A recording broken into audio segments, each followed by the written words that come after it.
A lot of books and writers have been important to me throughout my life. As a youngster, Roald Dahl was the author who most fired my imagination with his worrying and weird stories that never shied away from the darker side of life, whilst always mining for humour in the darkest of caves. As a teenager, Sue Townsend, through her painfully beautiful and always funny Adrian Mole series, helped me feel normal and not alone.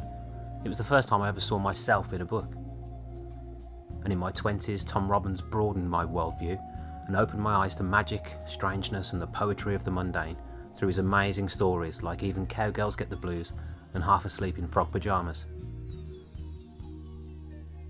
But one author has stayed with me from youth to middle age.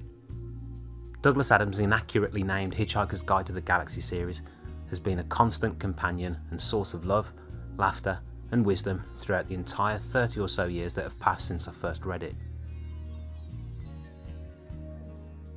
I understand that some people will have an equally strong relationship with the original radio series, or even its subsequent TV adaptation, but for me it's always been about the books. Through the eyes of the crashingly normal protagonist Arthur Dent, Douglas Adams revealed the secrets of life, the universe, and everything. There was no subject left unexplored. Physics, probability, death, religion, love, friendship, politics, power, intelligence, and of course the importance of a good cup of tea. Every character was drawn with such perfect precision that they became my friends. I cheered when they succeeded, commiserated when they failed, which was a lot. To me, Adams saw that the most human of our characteristics were optimism in the face of failure and an insatiable curiosity, which is always balanced out with our fear of change and attachment to familiarity. It was that fear of change and attachment to familiarity that worried a lot of Hitchhiker's fans during its long journey from the page to the big screen. Adams was first approached in the late 1970s by American producers with the idea of adapting the guide for the cinema, but he refused the offers, fearing that his work would become Star Wars with jokes. In 1982 he actually signed up with producer Ivan Reitman and wrote 3 draft scripts.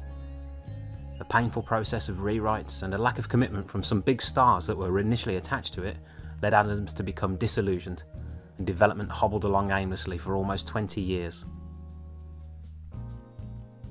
In 2001, comedy director Jay Roach, hot off his success with Austin Powers, managed to secure a deal with Disney to produce the film, and stars like Hugh Laurie and Jim Carrey were circling around the possibility of playing Arthur and Zaphod.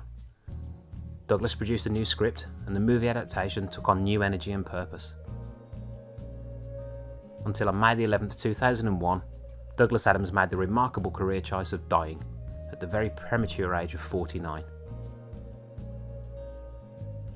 Unwilling to see all the hard work go to waste, and on the recommendation of director Spike Jonze, the project was handed to British production company Hammer and Tongs. Long renowned for their work in music videos, and with a definite sense of the weird and wonderful, this felt like a perfect fit. They were committed to Douglas's vision and took great pains to ensure that all his ideas appeared on the screen. In my opinion, the main cast was note perfect.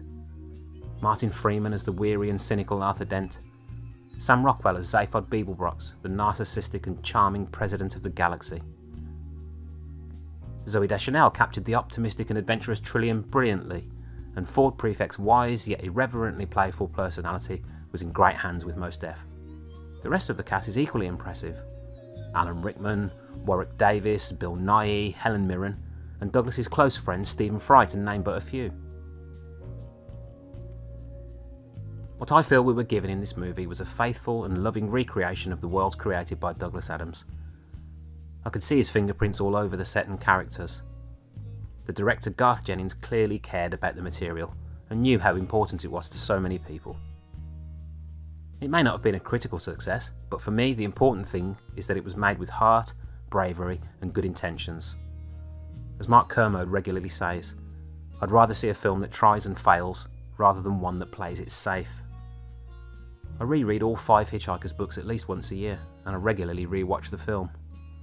They reset me, they remind me who I am, and they reassure me that as scary and confusing as the world can be, I'm just as scared and confused as everyone else, and that's okay.